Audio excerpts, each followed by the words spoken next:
So, modernization. Despite the word itself implying development for the sake of adapting to this contemporary world, reality has shown that modernization has also been one of the root causes of urban inequality. As a result, the inequalities brought about by modernization has led to the cultivation of people-led initiatives and ideologies, all designed to combat the resulting poverty and dehumanization brought about by modernization. In this video, we aim to showcase the readings of this module, with each one discussing a unique approach in solving the problem of urban inequality. As such, we will primarily focus on answering the following questions. In the context of modernization, how do we ensure that the policies of the top can fulfill the needs of the bottom, the marginalized, and that the needs of the bottom can be met by the initiatives at the top? Finally, are the proposed initiatives found in the module readings sufficient enough to alleviate the wide spectrum of inequalities brought about by globalization? In order to answer these questions, we draw from 3 readings about growing modernization and urbanization efforts in 3 distinct areas, namely Japan, Brazil, and the Middle East. By focusing on the different plans and policies employed by each area in the process of urban planning and development, we see the various examples that illustrate how one may act according to their own social, economic, and environmental needs. Hi, I'm Raphael Garcia, and we are Group 5, and today we will be presenting Module 5, Parallel Modernities. So, without further delay, let's get on with the video.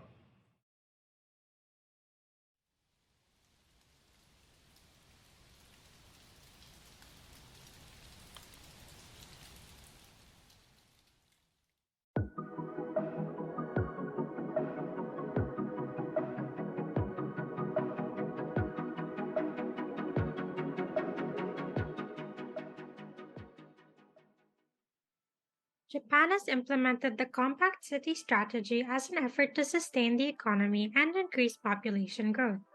Through this, we have seen how Japan has acknowledged that all sectors of its society must be involved. For instance, public and private sector partnership is mandated to provide social and economic services to all citizens. And I've actually had the opportunity to witness this firsthand because I have visited a few of the more urbanized cities of Japan before, and I was in awe of how modern their life is, and I found myself wishing that we had a similar sort of convenience in our own country. However, upon learning about how many people were essentially left behind as a result of modernity taking over too quickly, it dawned on me that it may be somewhat of an advantage that our country is still developing because now we have the unique opportunity to use Japan as a point of reference and sort of learn from their mistakes without having to commit them ourselves. And in line with this, the situation in Manila also mirrors that of Tokyo in terms of increasing urbanization leading to overpopulation. So we could possibly adapt the successful strategies of Japan to deal with this problem.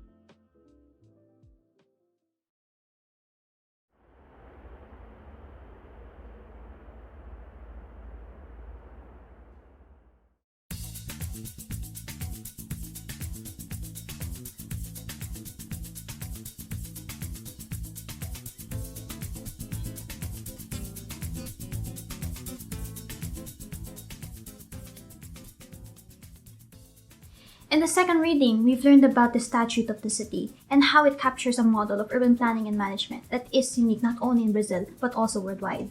This model of participatory planning may provide useful lessons, and it suggests ways in which the right of the city can be guaranteed for all. I see a lot of similarities in the Brazilian Statute of the City and experience with our situation here in the Philippines. In Metro Manila, specifically the banks of Pasig River, you can still see thousands of informal settlers inhabiting those flood-prone areas. The author's experience in the Brazilian city of Niterói mirrors why informal settlers cannot be relocated to a safer area.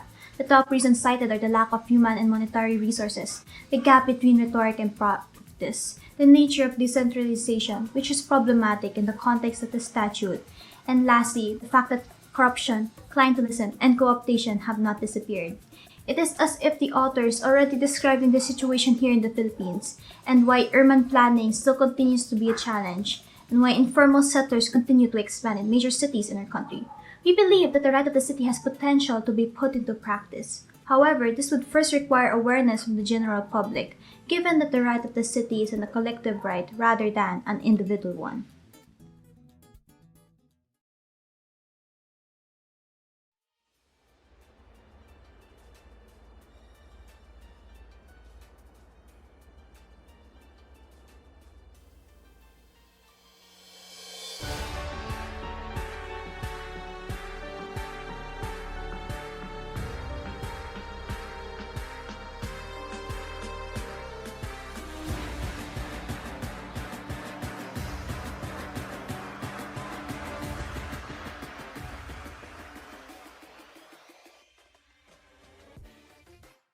Have you heard about the term quiet encroachment? Intriguing, am I right?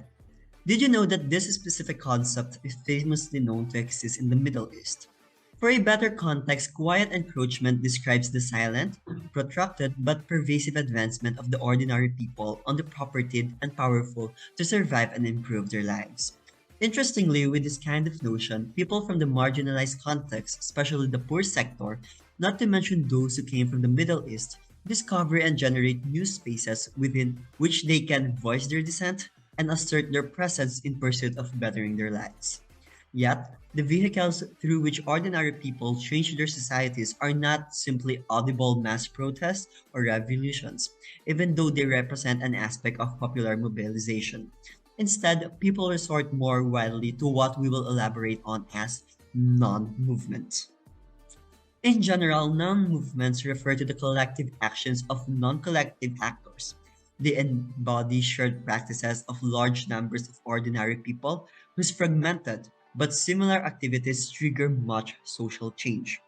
Even though these practices are rarely guided by an ideology or recognizable leaderships and organizations, this justifies the capacity of marginalized groups to survive while simultaneously improving their situation without being represented as a social movement, for it is distinct from social strategies or everyday resistances.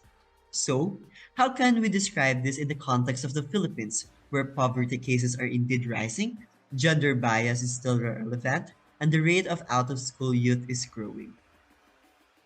In the Philippines, quiet encroachment is manifested through different examples like children being taken out of school to work in harsh conditions like selling various products in the streets, women who hoard public spaces like the sidewalk to market vegetables or fruits, and men who turn public thoroughfares into brisk and busy bazaars.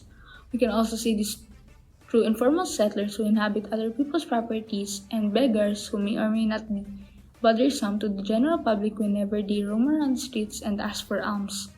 Aside from that, there's also the students and workers who hold strikes or marches or protests to express their discontent on the different issues of our country.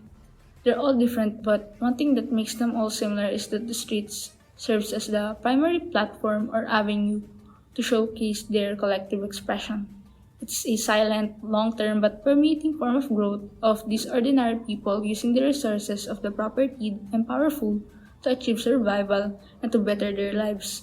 However, the streets are also the public spaces where the government is most present through police patrol, traffic laws, or to sum it up, public order. Hence, our grouping still while this modern day form of being a Robin Hood is their way to be heard or to better their lives. It is a contradiction since the poor want to integrate themselves as full-fledged members of the society, but since their means of survival are illegal, they can't integrate fully. Moreover, accountability is lost since the social forces that create these inhumane conditions are not held into account.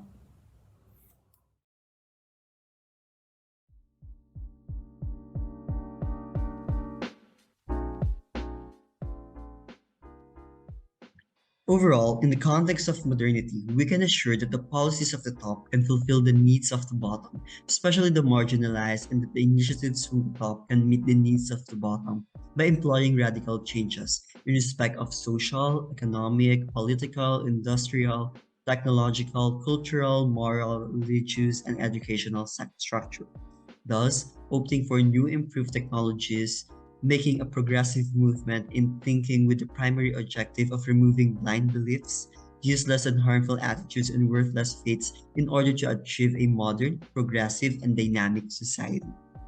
Given this, the proposed initiatives found in the module readings are sufficient to somehow alleviate the wide spectrum of urban inequalities brought by globalization, for it clearly promotes a high level of collectivism. After all, we have a proverb that says people matter above all, and that means we have an obligation to help each other if needed, especially in the context of modernization. Finally, more than ever, regardless of our backgrounds and persuasions, we cannot afford that one will be left behind.